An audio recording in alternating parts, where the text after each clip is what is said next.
कई फिल्मों में आपने देखा होगा और कहने सुनने को भी मिलता है कि भारत में अपनी आखिरी दिनों में भी दाऊद की अपने बाप से बहस हुई कि कानून से मत भाग, देश नहीं छोड़, पर वो रुका नहीं, भाग गया। अब उसी दाऊद को अपने किए कर्मों की सजा उसे अपने बेटे के जरिए मिल रही है। जिस तरह से दाऊद ने अपने पिता को पल पल तड़पाया, अब ठीक उसी तरह दाऊद भी अपने बेटे की करतूत से तिल तिल कर मर रहा है। अब यहाँ सबसे बड़ा सवाल ये है कि कौन है डॉन का बेटा और आखिर वो ऐसा क्या कर रहा है जिससे दाऊद इब्राहिम इतना ज़्यादा परेशान है। परेशानी ये है कि कहीं पाकिस्तानी आईएसआई उसके बेटे के जान के पीछे न पड़ जाए। लेकिन जो आईएसआई दशकों से दाऊद को बचा रहा है, आखिर उसके बेटे के पीछे क्यों पड़ेगी? कहीं दाऊद इब्राहिम की तरह गद्दार बनकर वो भी पाकिस्तान के लिए खतरा तो नहीं बन रहा है? बताऊंगा पूरी कहानी, बस बने रहिए आज के सफ़र के अंत तक।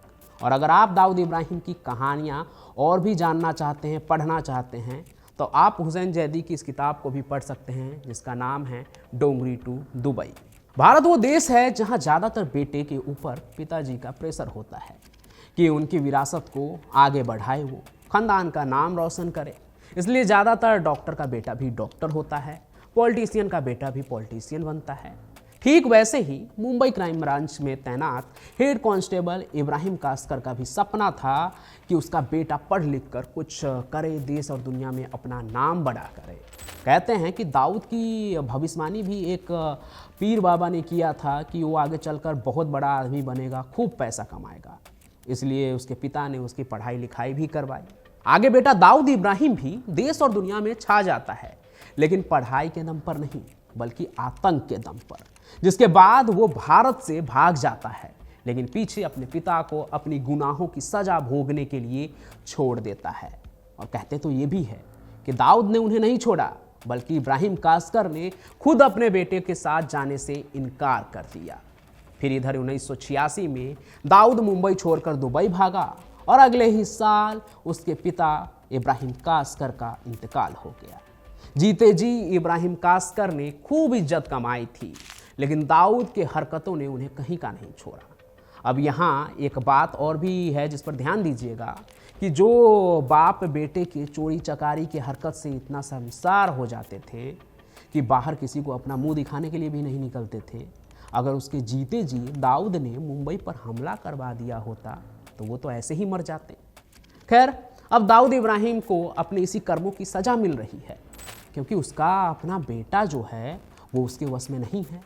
दाऊद भले ही दुनिया के लिए डॉन होगा, उसके एक इशारे पर कुछ भी हो सकता है कहीं भी इस दुनिया में, लेकिन इसी डॉन की हुकूमत अपने बेटे पर नहीं चलती है। 68 साल का दाऊद इब्राहिम फिलहाल पाकिस्तान के कराची शहर में रहता है, सबको पता है। वहीं उसका पूरा परिवार भी उसके साथ रहता है। दाऊद की 4 औलादें भी हैं, 3 बेटी और 1 बेटा। इनमें से दाऊद ने अपने सबसे छोटी बेटी को खो दिया है। बड़ी बेटी की शादी पाकिस्तानी क्रिकेटर जावेद मियांदाद के बेटे से हुई है।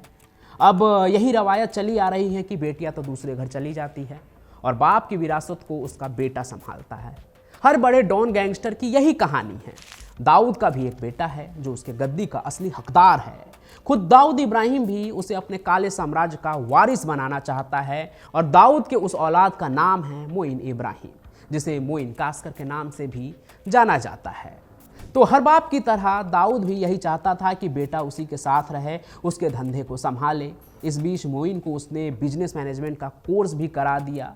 कुछ दिनों तक मोइन ने दाऊद के साथ काम भी किया, उसकी शादी हो गई और उसको 3 बच्चे भी हुए। अब यहाँ तक की कहानी सुनकर आपके मन में भी यही आ रहा होगा कि जब दाऊद उसे खुद वारिस बनाना चाह रहा है, उसके पास अरबों की संपत्ति है, उसी को संभालने के लिए उसने बेटा को बिजनेस मैनेजमेंट का पढ़ाई भी करवाया, तो कहीं वो भी अपने पिता के तरह अंडरवर्ल्ड का कारोबार तो नहीं संभाल रहा होगा, वो भी अंडरवर्ल्ड का कोई बड़ा डॉन तो नहीं बन गया, और तो कहीं पाकिस्तान में उसकी हुकूमत तो नहीं चल रही है। लेकिन आपको साफ कर दूं कि ऐसा बिल्कुल भी नहीं है। दाऊद भले ही मौत का सौदागर है, लेकिन उसका बेटा अपने दादा पर गया है, कर्म से भी और धर्म से भी। आपको याद हो तो दाऊद इब्राहिम का भाई इकबाल कास्कर भारतीय सरकार की गिरफ्त में है और उससे मिली जानकारी के मुताबिक मोइन इब्राहिम को दाऊद के बिजनेस में कोई दिलचस्पी नहीं है और यही वजह है जो दाऊद इब्राहिम डिप्रेशन में है। उसे चिंता है कि अब उसके बाद उसकी अकूत संपत्ति का कारोबार आखिर कौन संभालेगा, कौन बनेगा उसका वारिस। अब दाऊद का बेटा भले ही उसका कारोबार ना संभाले तो भी चलेगा, क्योंकि उस पर पहले से ही उसके भाई अनीस और छोटा शकील की नज़र है। पर सवाल ये है कि दाऊद का बेटा अगर अंडरवर्ल्ड की दुनिया में इंटरेस्टेड नहीं है तो आखिर वो करता क्या है। अब जिसके बाप के पास 50,000 करोड़ से भी ज़्यादा संपत्ति हो वो तो पूरी ज़िंदगी अय्यासी में भी गुजार सकता है, लेकिन दाऊद का बेटा बाकी किसी डॉन और गैंगस्टर से बहुत अलग है, जिसका ना तो पिता के काले साम्राज्य में कोई दिलचस्पी है और ना ही तो वो अय्यासी कर रहा है। दाऊद का बेटा अपने दादा इब्राहिम कास्कर के तरह पारिवारिक और मजहबी है, जो मस्जिद में ही अपना ज़्यादा समय बिताता है। और साल 2017 में तो ये भी खबर सुनने में आई थी कि दाऊद इब्राहिम का बेटा मौलाना बन गया है। मतलब जिसका बाप पाकिस्तान में जाकर आतंक मचा रहा है, उसका बेटा उससे ठीक उलट इबादत में लगा है। हालांकि कहते हैं कि इस बात की पूरी तरह से पुष्टि नहीं हो पाई, तो हो सकता है कि यह दाऊद इब्राहिम की कोई सोची समझी चाल भी हो, जिससे वो दुनिया की नज़रों से अपने बेटे को बचा कर रखे, नहीं तो कहीं उसके तरह उसका बेटा भी मोस्ट वांटेड ना हो जाए।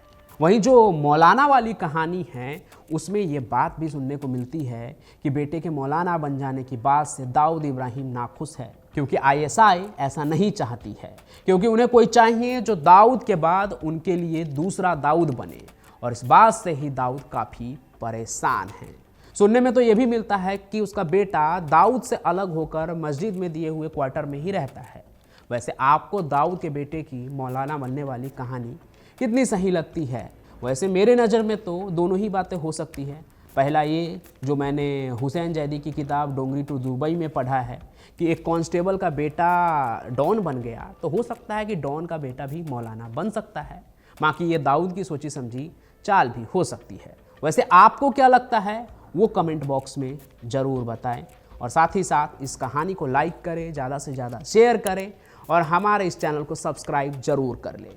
मैं पंचम प्रकाश आपसे यूं ही मिलता रहूँगा किसी और सफ़र में किसी और क्राइम की कहानी के साथ। तब तक के लिए आपका बहुत बहुत धन्यवाद।